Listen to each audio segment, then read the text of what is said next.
क्या आपने कभी सुना है कि किसी इंसान का लंग 100% डैमेज हो गया है? क्या 100% डैमेज लंग का कोई ट्रीटमेंट है? क्या हम एक लंग के साथ सांस ले सकते हैं, नॉर्मल ज़िंदगी गुजार सकते हैं? इन सभी क्वेश्चंस के आंसर मैं इस वीडियो के थ्रू आपको देना चाहूँगा। आज जिस बीमारी के बारे में हम बात करेंगे उस बीमारी का नाम है डिस्ट्रॉयड लंग। डिस्ट्रॉयड लंग का मतलब होता है कि किसी पेशेंट का एक लंग कम्प्लीटली और एक्सटेंसिवली डिस्ट्रॉय हो जाए, यानी वो अपना कंप्लीट नॉर्मल आर्किटेक्चर लूज़ कर दे और जिसकी वजह से उसको डिफरेंट टाइप के सिम्टम्स आने लगे, उसे हम डिस्ट्रॉयड लंग बोलते हैं। डिस्ट्रॉयड लंग के जो सबसे कॉमन रीजंस होते हैं उसमें नंबर 1 रीज़न है ट्यूबरक्लोसिस।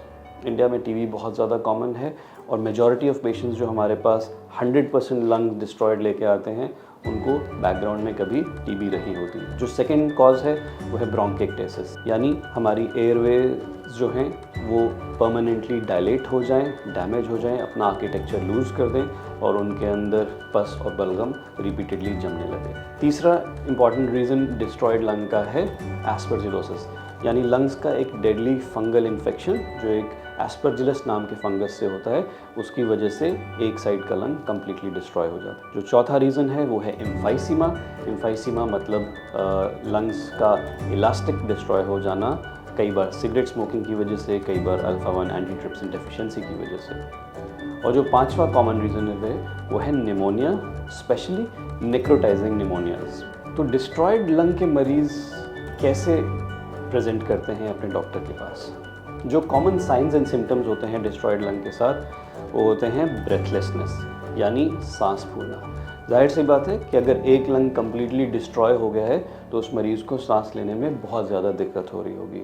बहुत सारी डिफ़िकल्टी उस लंग के आर्किटेक्चर को लूज़ करने की वजह से होती है और बहुत सारी डिफ़िकल्टी ब्रीदिंग में वेंटिलेशन परफ्यूजन मिसमैच की वजह से होती है। जो दूसरा कॉमन सिम्टम ये पेशेंट्स लेके आते हैं वो होता है repeated lower respiratory tract infections, यानी रिपीटेड चेस्ट इन्फेक्शंस जिसमें मरीज़ को बुखार हो जाता है, खांसी आती है, गंदा रंग का बलगम आता है और कई बार पेशेंट बहुत ज़्यादा सिक हो जाते हैं और उनको हॉस्पिटल में भर्ती करना पड़ता है रिपीटेडली। कई बार एक साल में 8-8, 10-10 बार मरीज़ हॉस्पिटल में भर्ती होता है। इसको हम बोलते हैं रिकरेंट LRTIs। तीसरा जो इम्पॉर्टेंट सिम्टम ये लोग प्रेजेंट करते हैं वो होता है हेमोप्टिसिस।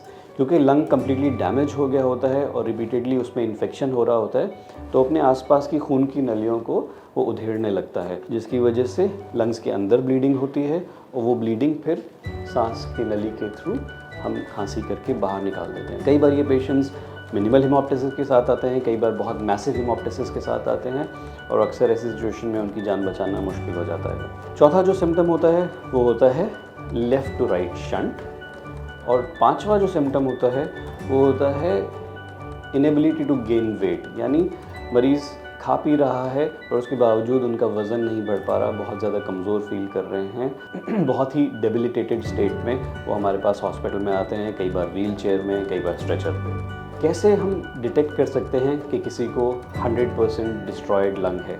तो जो कॉमन इन्वेस्टिगेटिव मोडालिटीज़ होती हैं उसमें सबसे पहला होता है चेस्ट एक्सरे। मरीज़ कुछ सिम्टम्स होते हैं चेस्ट से रिलेटेड, वो अपना एक्सरे कराते हैं और एक्सरे में दिखता है क्लियरली कि एक साइड का लंग नॉर्मल है और दूसरी साइड का लंग कम्प्लीटली डैमेज्ड है। या फिर लेटर स्टेजेस में हमें दिखेगा कि एक साइड का लंग कम्प्लीटली डैमेज्ड है और वो छोटा हो गया है साइज़ में और दूसरी साइड का लंग बड़ा हो गया है साइज़ में और वो मिडलाइन से इस साइड शिफ्ट हो जाता है, जिसको हम कॉम्पेंसेटरी हाइपरट्रोफी ऑफ लंग बोलते हैं। हार्ट और मिडलाइन स्ट्रक्चर्स भी उस तरफ शिफ्ट हो जाते हैं, दूसरी तरफ पे रिब्स की ओवर क्राउडिंग हो जाती है।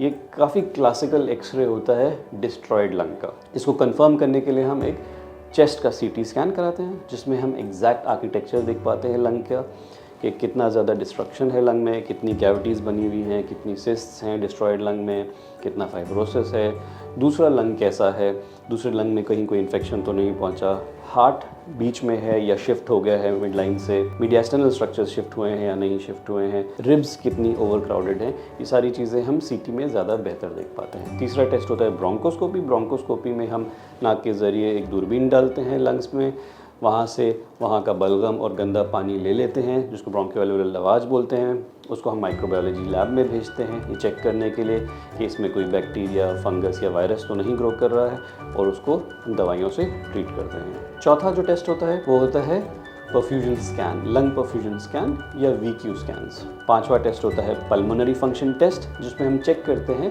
कि लंग की वॉल्यूम्स क्या हैं। स्पेशली पल्मोनरी फंक्शन टेस्ट में हम देखना चाहते हैं कि FeV1 वैल्यू कितनी है और DLCO कितना है, यानी डिफ्यूजन कैपेसिटी कितनी है। इसके अलावा कार्डियोपल्मोनरी एक्सरसाइज टेस्टिंग भी कई बार इन्वेस्टिगेशन में करना पड़ता है। डिस्ट्रॉयड लंग का ट्रीटमेंट कैसे होता है? डिस्ट्रॉयड लंग का बेस्ट ट्रीटमेंट है सर्जरी, यानी सर्जरी करके जो ख़राब लंग है उसको बाहर निकाल दें, जिसको हम न्यूमोनेक्टमी बोलते हैं। But unfortunately majority of patients जो डिस्ट्रॉयड लंग के हमारे पास आते हैं वो इस सिचुएशन में नहीं होते कि हम उनकी अप फ्रंट सर्जरी कर पाएँ। वो जब हमारे पास आते हैं तो बहुत ही कमज़ोर होते हैं, मैल नरिश्ड होते हैं, वेट लॉस के साथ आते हैं, बेयरली खड़े हो पाते हैं या व्हील चेयर या स्ट्रेचर पे भी होते हैं। तो हमारा पहला गोल होता है कि हम उनको सर्जरी के लिए तैयार करें। सर्जरी की तैयारी के लिए दो चीज़ें इंपॉर्टेंट होती हैं। पहला, उनकी डाइट इम्प्रूव करना, यानी उनको high protein high calorie diet देना ताकि उनकी बॉडी नरिश हो पाए।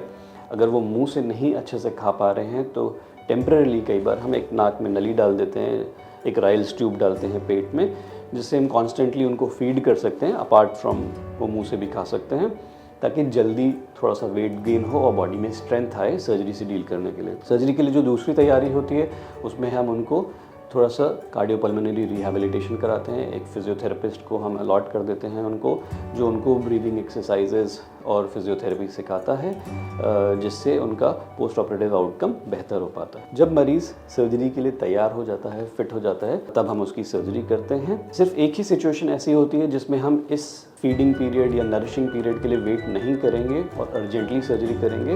वो होता है जब मरीज़ को मैसिव हेमोप्टाइसिस हो, यानी बहुत तेज़, बहुत ज़्यादा क्वांटिटी में मुंह से खून आने लगे, तब हम वेट नहीं कर सकते, हमें अर्जेंटली न्यूमोनेक्टमी सर्जरी करनी पड़ती है। अदरवाइज़ हम मरीज़ को तैयार करेंगे, फिट करेंगे और फिर सर्जरी करेंगे। न्यूमोनेक्टमी सर्जरी का मतलब होता है कि एक लंग को कम्प्लीटली निकाल देना। जो लंग डिस्ट्रॉय हो गया था 100%, उसको हम बॉडी से कम्प्लीटली निकाल देंगे। ये एक बहुत ही डिफ़िकल्ट और रिस्की सर्जरी होती है, क्योंकि हम उस साइड की मेन सांस की नली, उस साइड की मेन खून की नलियों को बंद करते हैं। उसके अलावा टीबी या ब्रोंकिक्टेसिस या एस्परजिलोसिस की वजह से लंग में बहुत सारे एडिशंस बन जाते हैं। लंग हार्ट से चिपका होता है, डायफ्राम से चिपका होता है, खून की नसों से चिपका होता है। तो ये सर्जरी हमेशा एक अच्छे एक्सपीरियंस्ड थोरेसिक सर्जन से कराना चाहिए, और एक ऐसा सेंटर जो किसी भी कॉम्प्लिकेशन को हैंडल करने के लिए तैयार होता है। न्यूमोनेक्टमी सर्जरी यानी एक साइड के लंग का कंप्लीट रिमूवल जो हम डिस्ट्रॉयड लंग के लिए करते हैं, उसको हम 3 तरीके से कर सकते हैं। पहली टेक्निक होती है कन्वेंशनल सर्जरी, यानी ओपन सर्जरी, जिसमें हम एक बड़ा कट लगाते हैं साइड ऑफ द चेस्ट पे, मसल्स को कट करते हैं, रिब्स को स्प्रेड करते हैं, अपने हाथ अंडर चेस्ट में डालते हैं और उस ख़राब लंग को, डिस्ट्रॉयड लंग को बाहर निकाल देते हैं। यही सेम चीज़ें हम मिनिमली इन्वेजिव मेथड से भी कर सकते हैं।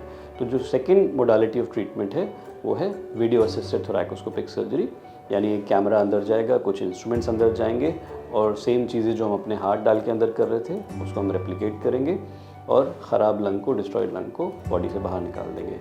और थर्ड जो मोडालिटी है वो रोबोटिक थोरैसिक सर्जरी है, जिसमें हम पेशेंट के ऊपर एक रोबोट को डॉक करेंगे, सिमिलर स्टेप्स करेंगे और उस डिस्ट्रॉयड लंग को निकाल देंगे ताकि पेशेंट जल्दी से जल्दी बेहतर हो पाए।